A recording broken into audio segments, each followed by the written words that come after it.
Jos sulla on jonkinlaista kipua jalkapöydän päällä, niin tiesitkö että sä voit sitoa kengännauhoihin ikkunan, jolla lievittää sitä jalkapöytään kohdistuvaa painetta? Ryhdytäänpä sitten hommiin.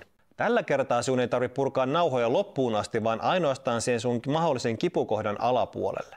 Jos nyt esimerkiksi sun jalkapöytään sattuisi tuohon kohtaan, niin sä purkaisit nauhat tuohon asti. Käytetään sitä nyt esimerkkinä. Kun me ollaan paikannettu se kipukohta, niin me luodaan yksinkertaisesti sen kengän nyörityksen ikkuna, jonka alueella ne narut eivät mene ristiin.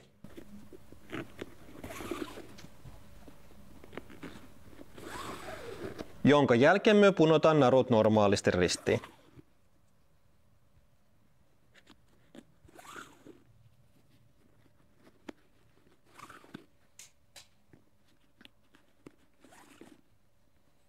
Ja sen jälkeen sä kiristät narut ja sidot kengän loppuun ihan normaalisti.